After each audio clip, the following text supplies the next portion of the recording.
Assalamualaikum warahmatullahi wabarakatuh. Selamat pagi murid-murid Bapak yang Bapak cinta dan sayangi. Alhamdulillah kita berjumpa kembali di pagi yang cerah ini. Marilah kita berdoa kepada Allah.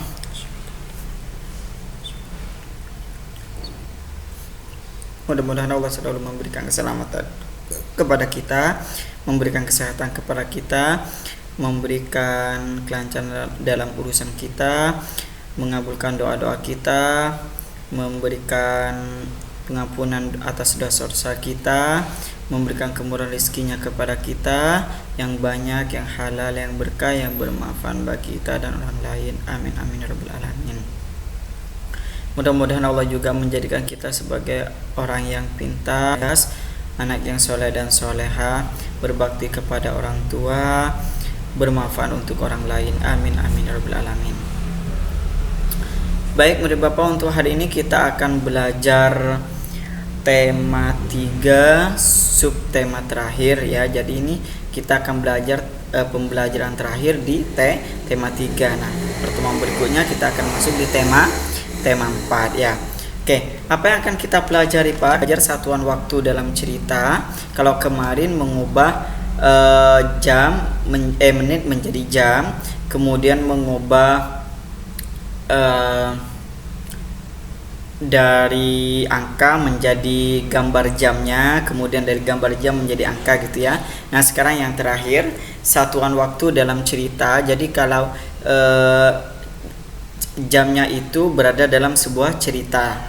Sekarang kemudian ada proses terjadinya hujan, setelah itu cara bertani garam, kemudian cara melipat baju.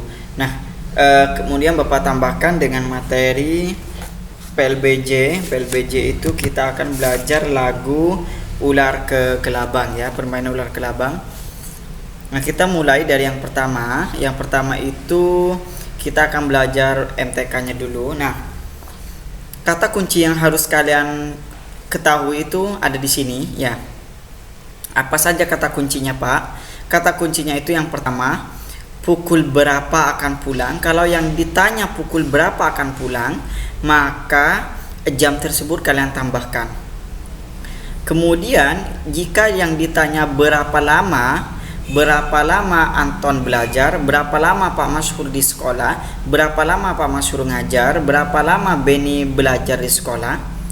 Kalau yang ditanya berapa lama, berarti jamnya dikurangin. Yang besar dikurangi yang kecil. Kemudian selisih. Kalau yang ditanya selisih, yang selisih ini sama dengan berapa lama, hanya saja bahasanya menggunakan selisih. Jadi kalau ada kata-kata selisih yang ditanyakan maka dikurangin. Oke, kita masuk di contoh. Nah, Bapak ada 2 contoh ya. Ini contohnya. Yang pertama Bapak akan baca, Beni pergi belajar les pukul 08.15 ya. Jadi dia berangkatnya pukul 8.15 menit. Kemudian dia belajar selama 2 jam. Dia belajar selama 2 jam. Pukul berapa Beni akan pulang? Nah, pukul berapa akan pulang berarti karena pukul berapa akan pulang maka ditambah. Nah, kita jawab 08.15 ditambah berapa? Ditambah 2 jam. 2 jam itu gimana Pak cara nulisnya? 2 jam itu kan kalau diubah ke waktu, diubah ke angka menjadi seperti ini ya. 02.00. Nah, itu 2 jam kan? Ya. Sekarang kita tambahkan. Kita tambahkan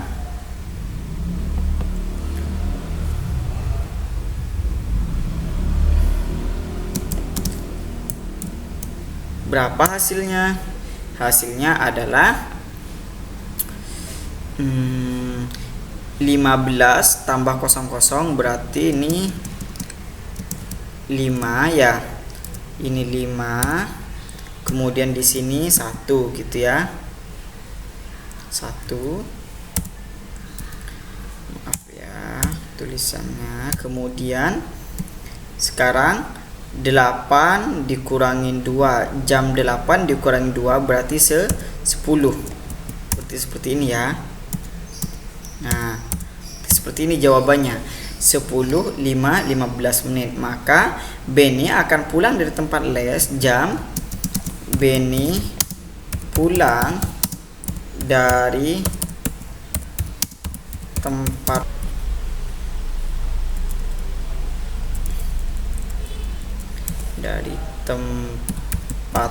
les pukul 10.15. Nah, gitu ya. Nah, sekarang jika soalnya seperti ini, Pak. Nah, yang kedua nih, soal yang kedua. Edo berangkat ke sekolah pukul 6.15. Dia pulang dari sekolah pukul 12.45. Berapa lama Edo belajar? Nah, karena yang ditanya berapa lama, rumusnya tadi apa? Berapa lama? Berapa lama itu berarti dikurangin yang besar dikurangin yang kecil, berarti 12.45 dikurangin 06 ya titik 30. Ini berantakan. Nah, begini ya.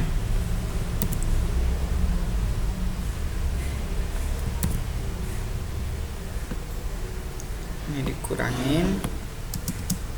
dikurangin hasilnya berapa, Pak?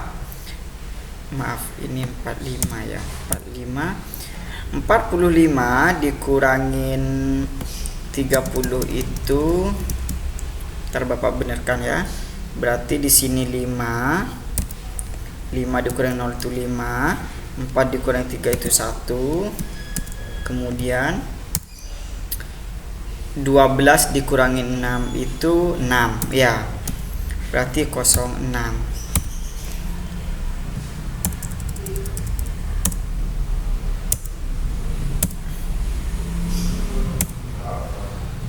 Nah, seperti ini jawabannya ya. Jadi Benny itu, maaf, Edo belajar di sekolah. Edo belajar di sekolah selama 6 jam ya. 6 jam 15 menit ya. Gitu cara menjawabnya.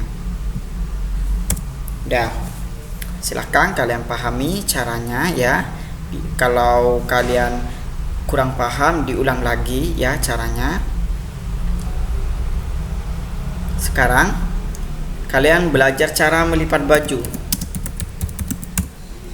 Cara melipat baju itu silakan dicatat ya. Ini contohnya ya. Cara melipat baju itu sangat gampang ya. Kalian bisa belajar sama orang tua kalian pun. Di sini Bapak hanya menjelaskan cara berdasarkan yang ada di buku paket ya. Yang pertama, kalian gelar baju itu ya. Kemudian kalian di tengahnya itu, di tengah bajunya itu kasih tanda bahwa itu lipatannya. Kemudian setelah itu kalian lipat ya, lipat ke kanan sama ke kiri gitu ya. Nah, kalian lipat dulu ke sini ya. Nah, setelah itu kalian lipat ke kanan dan tangan yang kanan dilipat ke belakang, kemudian tangan kiri dilipat ke belakang juga gitu ya.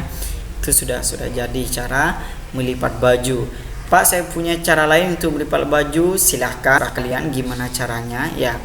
Yang penting kalian tahu cara melipat baju, dan kalau digantung itu namanya bukan dilipat ya.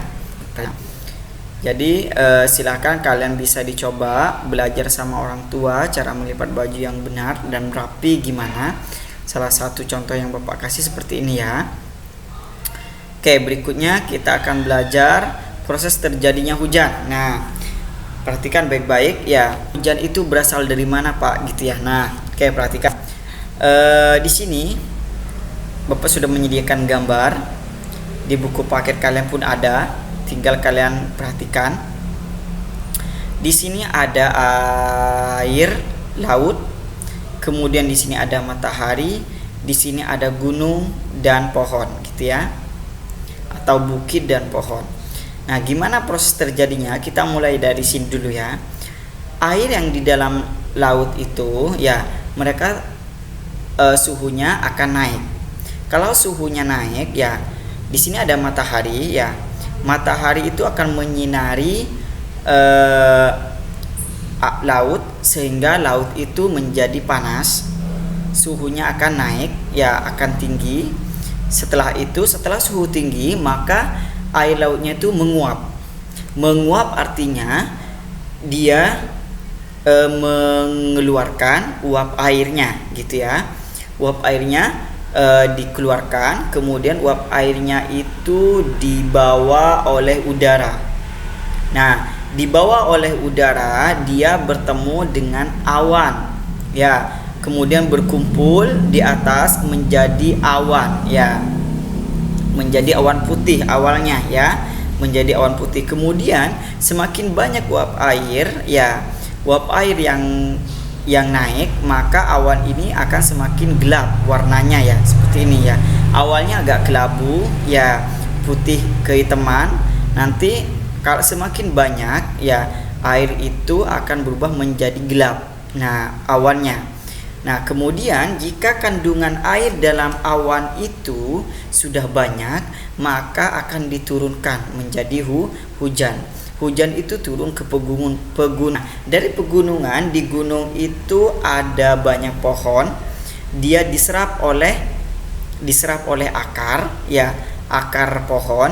Sebagian diminum oleh pohonnya dan sebagian lagi disalurkan ke laut lagi gitu ya.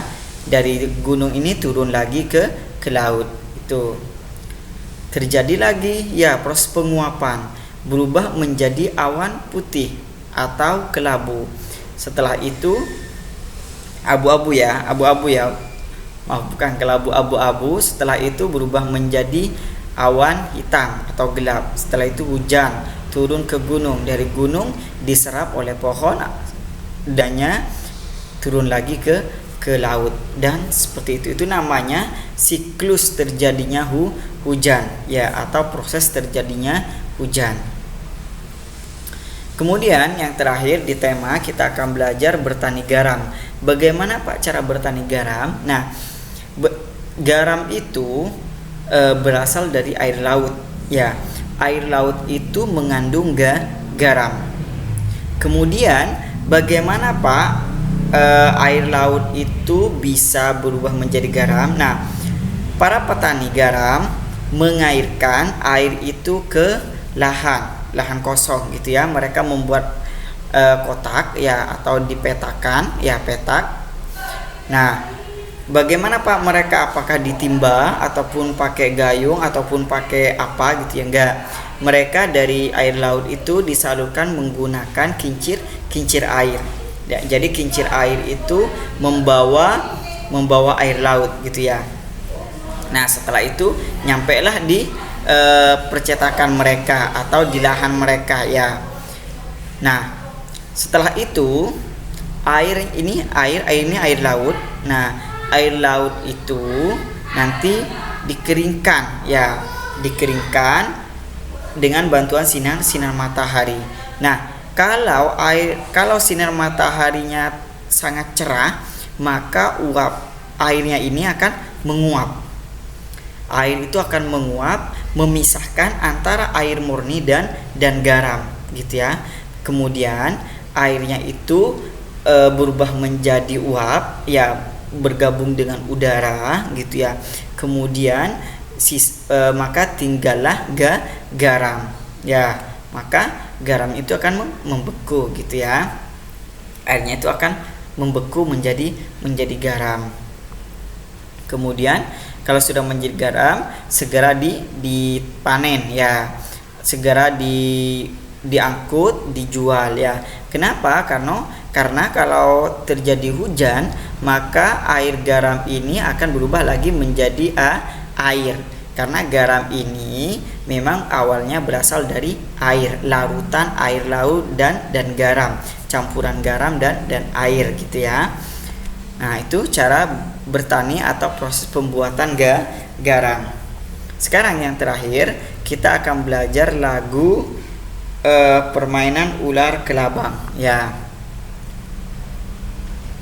Bapak di sini ada lagunya, kita dengarkan bareng-bareng ya.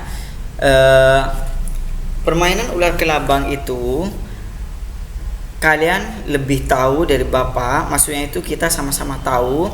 Bapak itu dulu pernah kecil, Bapak itu juga pernah bermain ular kelabang gitu ya. Kalian pun sekarang masih bermain ular kelabang gitu ya. Nah, atau ular naga gitu ya. Nah, maka dari itu menurut Bapak tidak usah menjelaskan gimana cara bermainnya. Kalian sudah tahu caranya, itu pasti kalau lagunya sudah berhenti, dia akan menangkap orang yang ada di situ gitu ya. Nah, setelah ditangkap maka orang itu ditaruh di belakang gerbangnya. Orang yang menangkap itu disebut dengan gerbang gitu. Oke, kita dengarkan lagunya.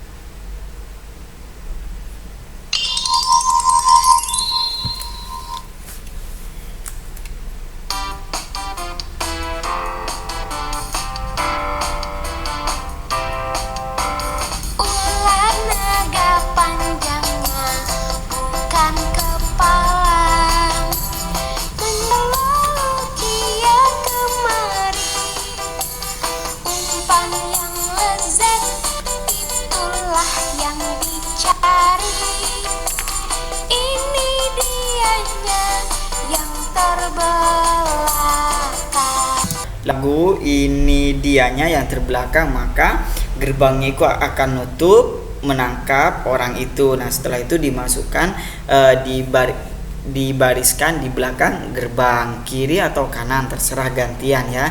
Nah, setelah itu nyanyi lagi gitu ya.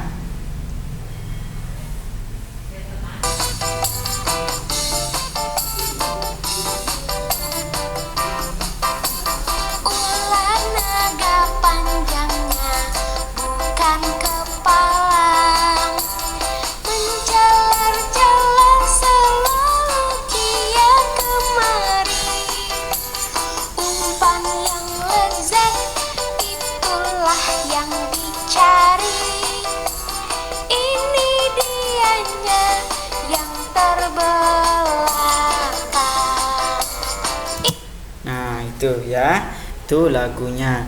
Nah, sekarang ada tugas nggak Pak? Tugasnya Bapak nanti kasih pertemuan berikutnya ya. Silahkan kalian simak saja materinya. Yang materi baru silahkan kalian catat ya.